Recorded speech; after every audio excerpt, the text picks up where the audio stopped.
Divorce గురించి ఈ మధ్య బాగా పెరుగుతున్నాయి కదా! దానికి ఏమన్నా విశేషం ఉందా? లేదండి. ఇందులో ఇందాక చెప్పుకున్నట్టు పొంతన కుదరనటువంటి జాతకాలు హ్మ్.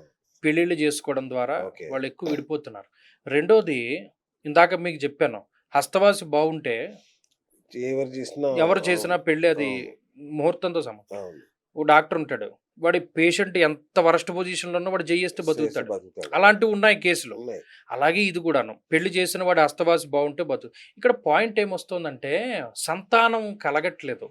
సంతతి వీళ్ళు కావాలని వద్దనుకుంటున్నారు. ఒకవేళ వీళ్ళిద్దరి జాతకాలు పొసగట్లేదు, సరిగ్గా లేవు. ఇంకొకళ్ళు పుట్టారనుకోండి. మూడో వ్యక్తి వచ్చినప్పుడు ఆ అమ్మాయో, అబ్బాయి జాతకంలో తండ్రి, తల్లి స్థానాలు బావుంటే కలిసుంటారు. ఓహోహో! వీళ్ళు ఓకే. అసలు అవకాశం ఇవ్వట్ల. పెళ్ళై 3 ఏళ్లైనా, 4 ఏళ్లైనా, 5 ఏళ్లైనా సంతానం కలగట్లేదు. అవును. మరి అలా ఉంటే వాళ్ళు ఏం కలిసుంటారు? హ్మ్. విడిపోయే వాళ్ళలో 70, 80% హ్మ్. పిల్లలు పుట్టకుండా విడిపోయే వాళ్ళే ఎక్కువ. ఓకే. బా నేనదే జెప్తాను. అమ్మ మీకు గొడవలున్నాయి గదా! ఓ పని చేయండి. ప్రస్తుతానికి గ్రహస్థితి బాగాలేదు. స్లోగా సద్దుమణిగిన తర్వాత సంతానం కలగడానికి ప్రయత్నం చేయండి. సంతతి కలిగితే నిలబడుతుంది బంధం. ఓహోహో! అలా కలిగిన వాళ్ళు, నిలబడ్డ వాళ్ళు బోలెడుమందున్నారు. అవును. అవును. అట్లాగే గురువుగారు ఇంకో చిన్న డౌటు. బెడ్‌రూమ్‌లో దేవతల విగ్రహాలు పెట్టుకోవచ్చా? హ్మ్. మంచి ప్రశ్న. ఆ! పెట్టుకోవచ్చండి. అయ్యో! అవునా? అయితే ఏ గోడకి పెట్టుకోవాలి అన్న దాని మీద గూడా ఆధారపడి ఉంటుంది. ఓకే. ఉదాహరణకి పొద్దున్నే లేవగానే అద్దం చూడకూడదు. ఓహ్! ఓకే. చూడకూడదు. కాబట్టి మనం ఉదాహరణకి కొంతమంది దక్షిణం వైపు తలపెట్టి పడుకుంటారు. హ్మ్. ఉత్తరాన లేస్తూ చూస్తారు. తూర్పు, పడమరలుగా తలకాయ పెట్టుకుంటారు. వాళ్ళు తూర్పుని గాని, పడమరను గాని చూస్తారు. వాళ్ళు ఎక్కడైతే పడుకున్నారో ఆ దిక్కుకు అపోజిట్‌గా అద్దం ఉండకూడదు. దేవుడి పటాలు ఉండకూడదు. హ్మ్. అటు ఇటు ఉండొచ్చు. ఎందుకంటే పొద్దున్న లేవగానే దేవుడిని చూసుకునే ఇది ఉన్నవాళ్ళు దేవుడి పటం పెట్టుకోవచ్చు. హ్మ్. అంటే ఏవో నాకడిగిన వాళ్ళేంటంటే అందులో బెడ్‌రూమ్‌లో శృంగారాలు, సరసాలు ఇలాంటివి ఉంటాయి గదా! హ్మ్. అలాంటి చోట దేవతల విగ్రహాలు పెడితే మంచిదా? కాదా? అనేది అంటే వాళ్ళ దేవుడు చూస్తాడు. ఎగ్జాక్ట్‌లీ. అంటే దేవుడు ఫోటో పెట్టకపోతే దేవుడు చూడ్డా? ఆ! అలాగే ఒక పిల్లి కళ్ళు మూసుకొని మూసుకొని పాలు తాగేసి నన్నెవడో చూడట్లేదని అందిట. సూపర్. ఆ! కర్మసాక్షి ఎవడు? సూర్యుడు. దేవుడు. ఆ! ఆయన్ని అడ్డు పెట్టగలరా? చెయ్యి అడ్డు హుహు. పెట్టి? అంటే దేవుడు ఫోటో ఉంటేనే దేవుడు చూస్తాడా? ఓకే. ఎంతమంది చూస్తారు తెలుసా మనల్ని? ఆ! కర్మసాక్షి సూర్యుడు చూస్తాడు. పంచభూతాలు చూస్తాయి. హ్మ్. మన చుట్టూ ఉండేటువంటి దేవతాగణం ఉంటుంది. మన శరీరంలో ప్రతి అంగానికి ఒక దేవతున్నాడు. ఓకే. ఆ! మరి వాళ్ళెవరు చూడరా? దేవుడి ఫోటో పెడితేనే చూస్తారా? ఆ! చాలా సిల్లీ క్వెషన్ అది. అంతేనా? చక్కగా ఓకే. పెట్టుకోవచ్చు దేవుడి ఆ! ఫోటోలు. బెడ్‌రూమ్‌లో పెట్టకూడదన్న రూల్ ఏమి లేదు. చక్కగా ఓకే. పొద్దున్న లేవగానే దేవుడిని ఇది ఈ మధ్య కాలంలో ఎక్కువ నేను చూసాను వైరల్ అవును. అయింది. అవును. అవును. నేను చెప్పాను. దేవుడు ఫోటో పెడితేనే దేవుడు చూస్తాడా? అంటే గుడికెళ్తేనే దేవుడు మనల్ని చూస్తున్నాడా? ఇంట్లో ఉన్నప్పుడు దేవుడు చూడట్లేదా? ఆ! చూస్తాడు. అవన్నీ ఆటోమేటిక్‌గా జరిగిపోతాయి. ఓకే. ఫోటో ఉన్నా లేకపోయినా చూస్తాడు. రైట్. రైట్. సార్ ఈ మధ్య ఈ పితృతర్పణాలనేది చాలా వైరల్ అయింది. చాలా చేపిస్తున్నారు. అవును. పితృదోష నివారణ పూజలనేది అసలు బస్సులు, రైళ్లు కట్టుకొని తిరుగుతున్నారు. ఒకప్పుడు పితృదోషాలు అంటే పితృపక్షాల్లో చేసేవారు. అవును. ఇప్పుడు ప్రతి అమావాస్యకి చేసేస్తున్నారు. అవును. ఏది కరెక్ట్? లేదులెండి. అమావాస్య తిథి అన్నది పితృదేవతలకి సంబంధించిన తిథి. ఓకే.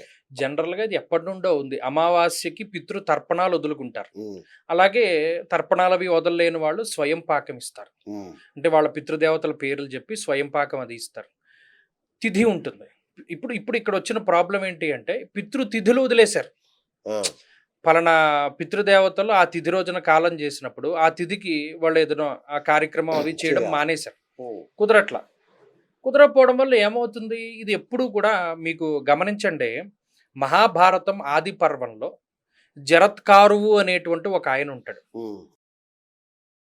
ఆయన పెళ్లి చేసుకోడు. పెళ్లి చేసుకోకుండా తిరుగుతూ ఉంటారు. కొంతమంది ఋషులు వాలకిల్యులు అని చాలా ఇంతింత సైజుండి పుల్లకి వేలాడుతూ ఉంటారు వాళ్ళు. ఒకనాడు ఈయన నడుచుకుంటూ వెళుతూ ఉంటే ఏడుపు శబ్దం వినపడుతుంది. వాళ్ళు ఏడుస్తారు కింద నుండి. మీరెవరు ఋషులు ఏడుస్తున్నారంటే, "మా వంశంలో ఒకడు పుట్టాడు జరత్కారు అన్నవాడు. వాడు పెళ్లి చేసుకోనంటున్నాడు. పెళ్లి చేసుకోపోతే పితృ రుణం ఎలా తీర్చుకుంటాడు? మాకు తిలోదకాలు ఎవడొదులుతాడు? మా వంశం ఎలా వృద్ధి చెందుతుంది? వాడెలా పుట్టాడు మాకు మేమెలా అనుకుంటే? అందుకని వాడెక్కడున్నాడో కొంత చెప్పండయ్యా వాడికి పెళ్లి చేసుకోమని" అంటాడు. అలా ఉంటుంది పితృదేవతల యొక్క ఇది. అబ్బా! ఆ! ఎప్పుడూ వాళ్ళు చూస్తూ ఉంటారు. అందుకనే మంత్రాల్లో వసవో రుద్ర ఆదిత్య ఉపరి స్పృశం అగ్రం జేత్తారమధిరాజమక్రన్న పితృదేవతలను గూడా స్మరించుకుంటారు. హ్మ్. ఈ పితృదేవతలు చూస్తారు వాళ్ళు. మనకి కన్యాదాన సంకల్పంలో చెప్తారు. దశా పూర్వేషాం దశాపరేషాం వంశానాం సర్వేషాం పితॄణాం నరకాత్ ఉత్తీర్య శాశ్వత స్వర్గలోక బ్రహ్మలోక ప్రాప్త్యర్థం సాలంకృత సహిరణ్యోదక కన్యాదానం గరిష్య అని ఆడపిల్ల తండ్రి చెప్తాడు. ఎందుకు చెప్తాడు? 10 తరాల ముందు 10 తరాల తర్వాత వీళ్ళందరూ తరించి ఉద్ధరింపబడ్డానికి ఇదిగో పలానా కన్య నేను సాలంకృత సహిరణ్యోదక అలంకారం చేసి బంగారం పెట్టి నేను నీకు దానం ఇస్తున్నాను. ఇటువంటి దానం ఎవడు చేయలేడు నా భూతం నా భవిష్యత్తు. ఎవడు చేస్తాడు? అందుకు పితృదేవతలు చూస్తారా, ఓకే మన వంశంలో పుట్టినవాడురా, మన వాళ్ళకి ఇచ్చాడురా, మంచివాడికి ఇచ్చాడురా, బాగా చూసుకుంటాడు, ఆవిడ ఒకళ్ళ యొక్క వంశాన్ని ఉద్ధరిస్తుంది, దానివల్ల మనకి మంచి జరుగుతుంది, మనకి కూడా దౌహిత్రుడు పుడతాడు లేదా వాడికి పుడతాడు, దీనివల్ల మనం ఉద్ధరింపబడతామని వాళ్ళు ఆశీర్వదిస్తారు. ఉపనయన సంస్కారం జరిగేటప్పుడు నాంది దేవతలు అంటే పితృదేవతలను పిలుస్తారు. ఎక్కడా మన సంస్కృతిలో పితృదేవతలను వదిలిన ప్రసక్తి లేదు. ఈ మధ్య కాలంలో ఏమైపోయింది అంటే ప్రత్యేకించి ఈ తిథులు అవి మానేయడం మూలానో లేకపోతే కుదరకపోవడం మూలానో వాళ్ళ యొక్క ఇది తగులుతోంది. జాతకాల్లో కూడా కొన్ని కనబడుతున్నాయి. పితృదోషాలు, మాతృశాపాలు, భ్రాతృశాపాలు, స్త్రీ శాపాలు, దైవ శాపాలు ఉంటున్నాయి జాతకంలో.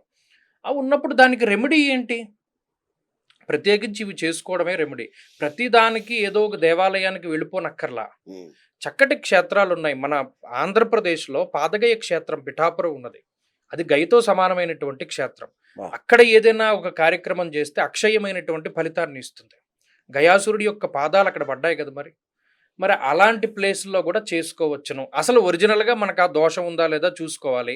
లేదు మినిమంలో మినిమం పితృదేవతలకు ఏదైనా చెయ్యాలి అంటే అమావాస్య రోజు చెయ్యవచ్చును. అమావాస్య రోజు ఆదివారం నాడు, ఆదివారం కూడా రవి అధిపతి, అమావాస్య ఆదివారానికి అందుకునే ప్రాశస్త్యం. రవి పితృకారకుడు, ఉత్సాహానికి వాటికి కారకుడు. ఆత్మశత్రోత్సాహ వనపర్వతాది పితృకారకో సూర్య అన్నది శాస్త్రం.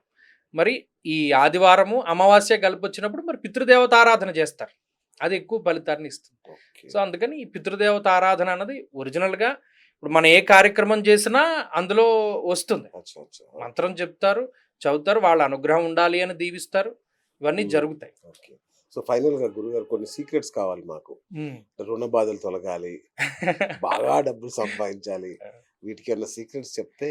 లేదంటే వీటికి సీక్రెట్స్ ఏముండవు. ఉదాహరణకి ఒక స్థాయి వ్యక్తి వాడికి కొంత రుణం చేస్తే వాడు తీర్చగలుగుతాడు. ఇప్పుడు మీ దగ్గర మీరు నా దగ్గర ఓ 1,00,000 రూపాయలు ఉన్నాయి. 1,00,000 రూపాయలు ఉన్నవాడు ఏదైనా కొనుక్కోవాలి అంటే విత్ ఇన్ 1 lakh లోపల కొనుక్కోవాలి. నేను 15 లక్షలు పెట్టుకుంటే సాగదు కదా. అలా ఏంటి అంటే ఇప్పుడు ఉన్నటువంటి కాలమానం ప్రకారం ఈఎంఐలు ఎక్కువైపోవడం వల్ల, ఈ చేసే ఉద్యోగాలు నిలకడ లేకపోవడం వల్ల ఈ రుణ బాధలు పెరిగిపోతున్నాయి. కాశీ వంటి క్షేత్రంలో దీనికి ఒక ప్రత్యేకమైనటువంటి లింగం ఉంది. అసలు కాశీ ఎవడైతే కాశీని పట్టుకుంటాడో వాడికి ఏ విధమైన ఇబ్బందులు ఉండవు. కాశీ క్షేత్రంలో ఎంత గొప్ప అంటే సంతతి కలగాలి, ప్రత్యేకించి మగ సంతానం కలగాలి, ఒక లింగం ఉంది.